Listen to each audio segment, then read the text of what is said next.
లలిత exchange Utsav పాత నగల అదే బరువుకి కొత్త నగలు తీసుకో నగల ప్రైస్ లో 20% ఆదా చేసుకోవచ్చు. ఇలాగే మీరు అలరించాలని మనస్ఫూర్తిగా కోరుకుంటూ మీరు ముఖ్యమంత్రి గారి వద్ద ఉన్నటువంటి మీ సీట్లో ఆశీనులు కావాల్సిందిగా కోరుతున్నాను. తర్వాత అంశం నీలకంఠం గారు వేదిక మీదకి రావాల్సిందిగా.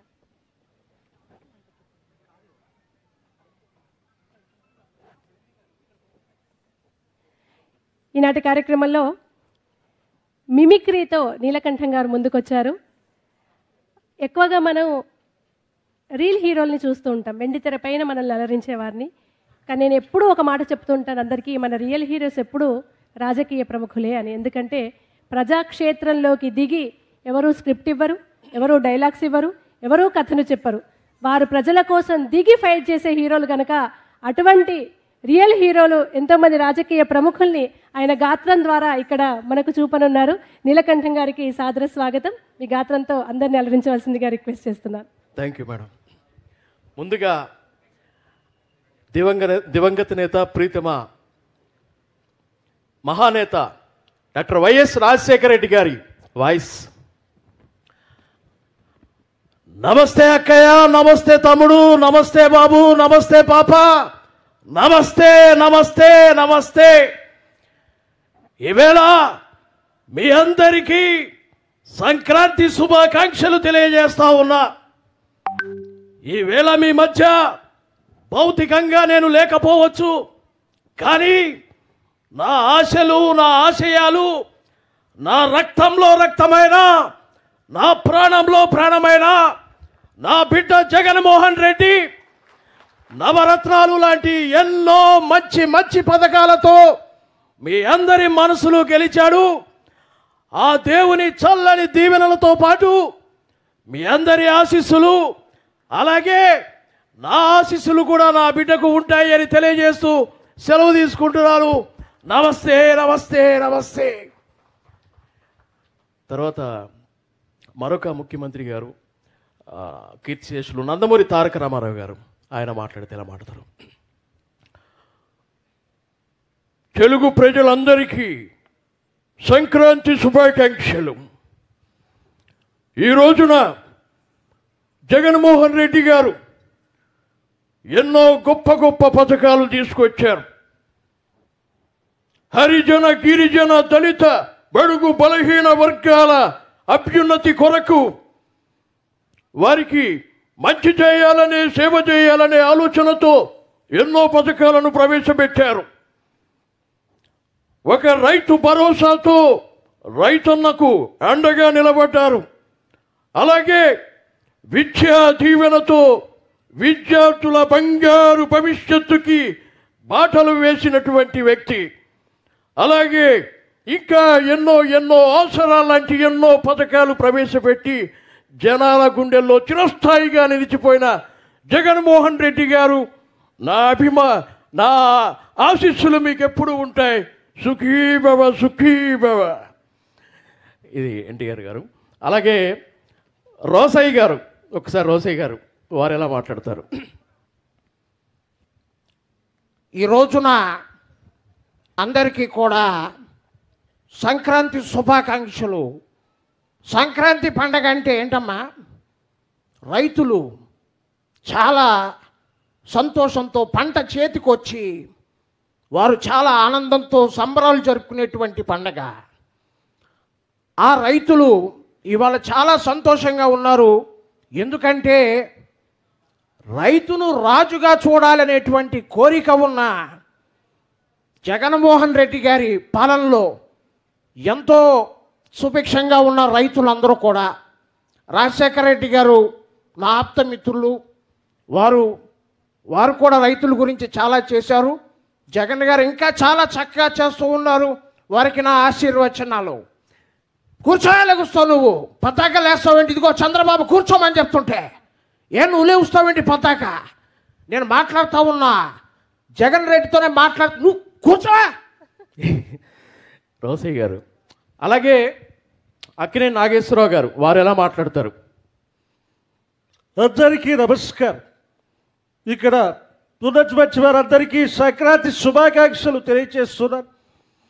జగన్మోహన్ రెడ్డి గారు మీ పాలన మేము ఇక్కడ చూడకపోయినా పైనుంచి మీ నాన్నగారు లేరు, నాన్నగారు అందరం కలిసి మేమందరం మీ పాలన గురించి మాట్లాడుకుంటూ ఉంటాం.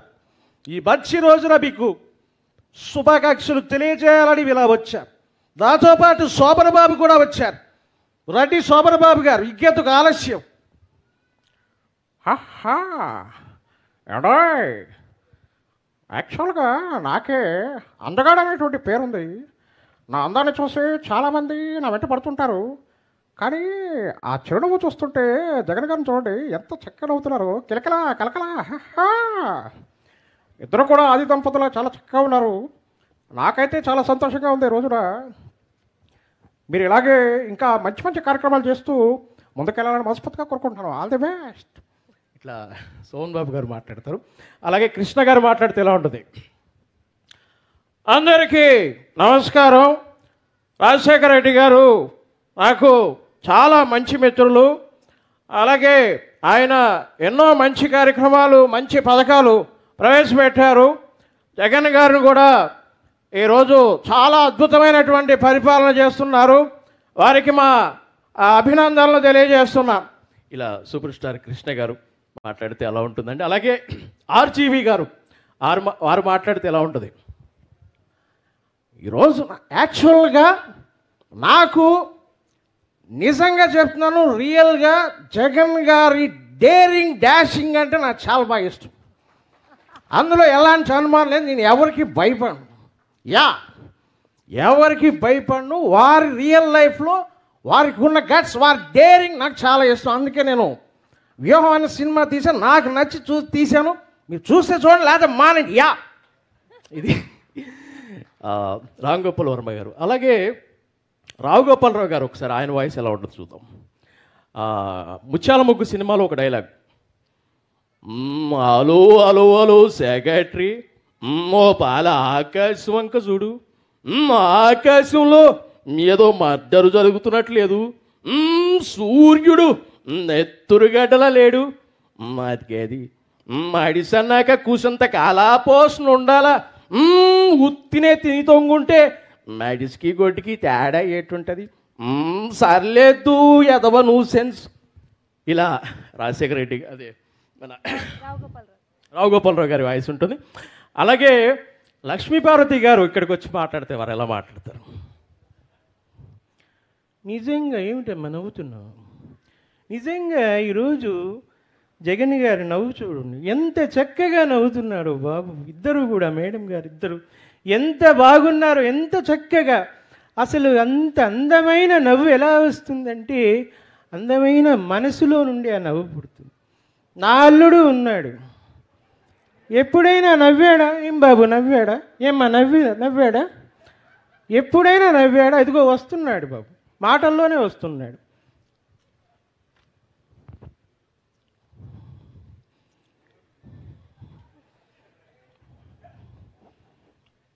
ఈరోజు చూస్తే జగన్మోహన్ రెడ్డి నిన్ను చూస్తూ ఉంటే నాకు ఈర్ష్య కలుగుతూ ఉంది. నాకు ఈర్ష్య కలుగుతుంది. ఎందుకని అడగరే, గొప్ప గొప్ప ఆలోచనలు, పేదవాళ్లకు మంచి చేయాలనే ఆలోచనలు మీకే ఎందుకు ముందొస్తాయి? నాకెందుకు రావు? పేదవాళ్ళకి, ప్రజలకి నమ్మకాన్ని మీరే ఎందుకు కలిగించారు? నేనెందుకు కలిగించలేకపోయాను? ఇంకో ఆశ్చర్యకరమైన విషయం, ఒక్కడే ఎన్నికలకు ధైర్యంగా పోతా ఉన్నాడు. ఎక్కడిదో ధైర్యం అని అడుగుతున్నా. ఇది బాబు గారు. నిజంగా చాలా కొడాలి నాని, నేను తెలుసుగా మీ అందరికీ.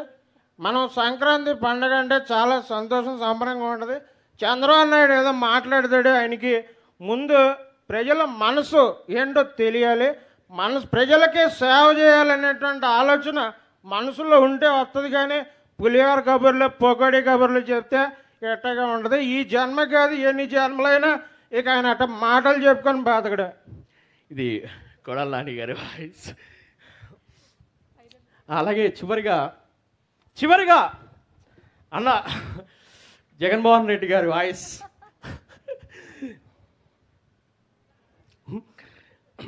ఈవేళ రాబోయే ఎన్నికల్లో యుద్ధం జరగబోతా ఉంది. దేనికి జరగబోతా ఉంది? నిజంగా మీరందరూ కూడా గట్టిగా ఒక్కసారి చప్పట్లు కొడితే నేను ఒక్కసారి గట్టిగా డైలాగ్ చెప్పాలి. పేదవాళ్ళు ఒకవైపు, పెత్తందారులు ఒకవైపు. పేదవాళ్ళందరూ ఏకం కావాలి. పెత్తందారీ వ్యవస్థను సమూలంగా నిర్మూలించాలి. ఈ యుద్ధంలో నా ధైర్యం మీరు, ఈ యుద్ధంలో నా నమ్మకం మీరు, ఈ యుద్ధంలో నా ఆత్మవిశ్వాసం మీరు. మీ ఇంటిలో మంచి జరుగుంటే మీ బిడ్డలందరూ కూడా సైనికుడిగా ముందుకి రావాలి అని చెప్తా ఉన్నా. Thank you so much. Thank you so much Neelakantham గారు.